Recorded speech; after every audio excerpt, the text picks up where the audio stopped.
கர்த்தருடைய பரிசுத்த நாமத்திற்கு மகிமை உண்டாகட்டும். ஆண்டவராகிய இயேசு கிறிஸ்துவின் நாமத்தினாலே அன்பு கர்த்தருடைய பிள்ளைகளாகிய தங்கள் அனைவருக்கும் ஸ்வீட் ஊழியத்தின் சார்பாக இனிய புத்தாண்டு நல்வாழ்த்துக்களை தெரிவித்துக் கொள்வதிலே மிகுந்த மகிழ்ச்சி அடைகின்றேன்.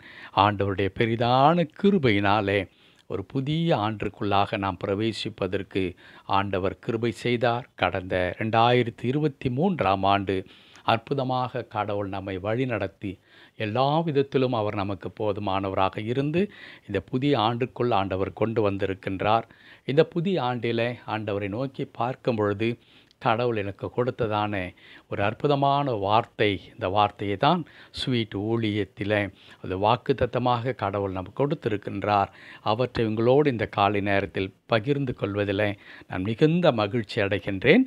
அந்த வசனமானது ஏசாயா தீர்க்கதரிசியின் புத்தகம் 41ஆம் அதிகாரம் 10வது வசனத்தின் முதற் பகுதி. ஏசாயா 41ஆம் அதிகாரம் 10வது வசனத்தின் முதற் பகுதி. நீ பயப்படாதே, நான் உன்னுடனே இருக்கிறேன். நீ பயப்படாதே, நான் உன்னுடனே இருக்கிறேன். என் அன்பு கடவுளுடைய பிள்ளைகளே, ஒருவேளை இந்த வசனம் நம்ம அனைவருக்கும் மனப்பாடமாக தெரிந்த வசனம். அதிகமாக இந்த வசனத்தை நாம் படித்திருக்கின்றோம், பேசியிருக்கிறோம், கேட்டிருக்கிறோம். இதிலெல்லாம் சந்தேகம் இல்லை. ஆனால் ஆண்டவர் இந்த ஆண்டிற்கு, ஆண்டவரே நீர் எங்களுக்கான வாக்குத்தத்தத்தை தாரும் என்று சொல்லி கடவுளை நோக்கி பார்க்கும் பொழுது என் மனதிலே திரும்ப திரும்ப உதித்த ஒரே ஒரு வார்த்தை இதுதான். Fear not, I am with you. Fear not, I am with you என்று ஒவ்வொரு முறையும் இந்த வார்த்தை எனக்குள்ளாக வந்து கொண்டே இருந்தது. ஆகையினால் இந்த 2024ஆம் ஆண்டில் கடவுள் நமக்கு சொல்லி தருகிறது என்ன? நீ பயப்படாதே, நான் உன்னுடனே இருக்கிறேன். என் அன்பு கடவுளுடைய பிள்ளைகளே, கடவுள் நீ பயப்படாதே என்று சொல்வாரானால் நமக்கு பயம் உண்டாவது இயல்பாகத்தான் இருக்கிறது என்பது நமக்கு நன்றாக தெரியும். ஒரு மனிதனுக்கு எப்பொழுது பயம் வரும் என்று நான் யோசித்தேன். 3 காரியம் எனக்குள்ளாக தோன்றிற்று. ஒன்று, நாம் தனிமையை குறித்து நாம் பயப்படுகின்றோம். எனக்கு இந்த உலகத்தில் யாருமே இல்லை, நான் அண்டி நிற்பதற்கு.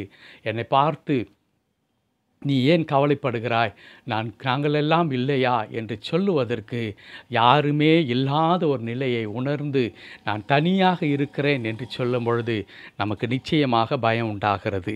இரண்டாவதாக, நாம் வெறுமையாக இருக்கும் பொழுது நமக்கு பயம் உண்டாகிறது. என்ன வெறுமை? எனக்கு ஒன்றுமே இல்லை என்று நினைக்கும் பொழுது நமக்கு அந்த பயம் உண்டாகிறதை பார்க்கின்றோம். போதுமான பொருளாதாரம் இல்லை, போதுமான நல்ல சொத்து இல்லை, அல்லது வேலை இல்லை என்றெல்லாம் இல்லாதவைகளை குறித்து நாம் யோசிக்கும் பொழுது நமக்கு பயம் உண்டாகிறதை நாம் பார்க்க முடியும். மூன்றாவதாக, எப்பொழுது ஒரு மனிதன் பயப்படுகிறான் என்றால் அவனுடைய இயலாமையை கண்டு பயப்படுகிறான். ஒருவேளை வியாதி நிமித்தமாகவோ அல்லது ஏதோ ஒரு காரணத்து நிமித்தமாக வாழ்க்கை முடங்கி விடுகிறது, சரீரம் செயலற்று போகிறது, அல்லது தொடர்ந்து முன்னேற முடியாமல் அவன் இயலாத ஒரு நிலையை உணரும் பொழுது இனிமேல் நான் எப்படி வாழப்போகிறேன் என்கிற பயம் உண்டாகிறதை நான் பார்க்கிறோம். ஆனால் கடவுள் சொல்லுகிறார், நீ பயப்படாதே. ஒருவேளை உனக்கு இயலாமை இருக்கலாம், ஆனால் நீ பயப்படாதே. உனக்கு ஒருவேளை தனிமை இருக்கலாம், நீ பயப்படாதே.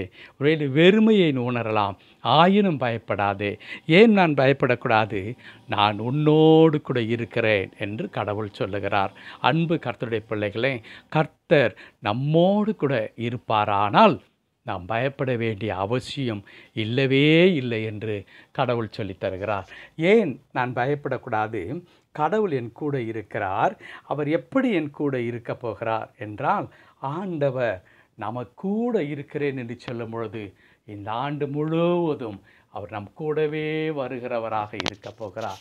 இந்த ஆண்டு முழுவதும் யார் நம் கூட இருக்கிறார்களோ இல்லையோ, கடவுள் கூடவே வருகிறவராக இருக்கிறார். பயப்படாதே என்று ஏன் சொல்லுகிறார் ஆண்டவர்? இந்த ஆண்டிலே நான் உங்களை நடத்துகிறவராக இருக்கப் போகிறேன் என்பதுதான் அது இரண்டாவதனுடைய காரணமாக இருக்கிறது. ஒருவேளை எனக்கு எதுவுமே இல்லையே என்று நினைக்கும் பொழுது, இல்லை இல்லை, உனக்கு வேண்டியதெல்லாம் நான் தரப்போகிறேன், ஆகையால் நீ பயப்படாதே என்று சொல்லுகிறார். மூன்றாவதாக நான் சொன்னேன், நம்முடைய இயலாமை குறித்து நாம் பயப்படுகிறோம்.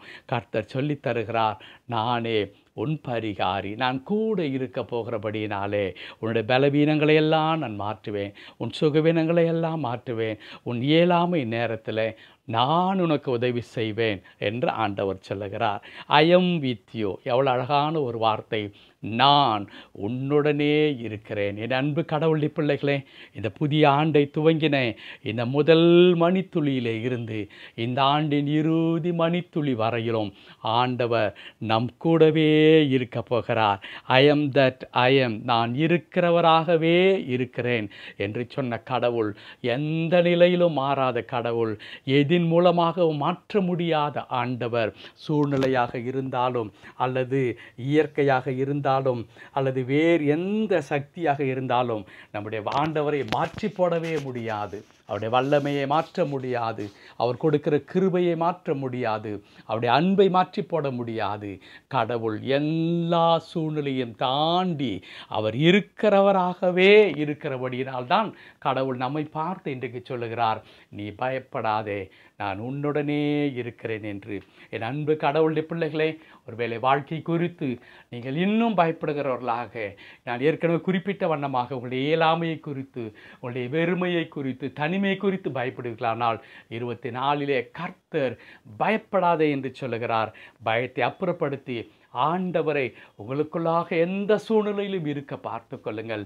நிச்சயமாக இந்த ஆண்டு நமக்கு மிகுந்த ஆசீர்வாதத்தின் ஆண்டாக இருக்கும். ஜெபிக்கலாமா? கிருபை நிறைந்த நல்ல ஆண்டவரே, இந்த புதிய ஆண்டை எங்களுக்கு கொடுத்ததற்காக உமக்கு நன்றி செலுத்துகிறோம்.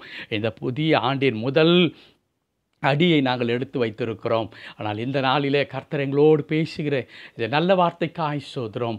பயப்படாதே, நான் கூட இருக்கிறேன் என்று சொன்ன கடவுள், இந்நாளின் ஒவ்வொரு ஆண்டவரே இமைப்பொழுதும் கர்த்தாவே இருந்து இந்த ஆண்டையும் எங்களுக்கு நீர் ஆசீர்வாதமாக்கி தரப்போகிறீர். அடியோடு இணைந்து ஆண்டவரே இந்த ஜெபத்தை கேட்டுக்கொண்டிருக்கிறதான கர்த்தருடைய பிள்ளைகள் ஒவ்வொருவருக்கும் இந்த 2024ஆம் ஆண்டு மிகுந்த ஆசீர்வாதத்தின் ஒரு ஆண்டாகவும் கடவுள் கூடவே இருந்து உமது பிள்ளைகளை எல்லா பயத்திற்கும் நீங்களாக்கி உமது பிள்ளைகளை ஆசீர்வதித்து நீர் வழி நடத்தப் போகிறீர். அதற்காய் தோத்திரம் தாழ்த்தி திருக்கரத்தில் அர்ப்பணிக்கின்றோம்.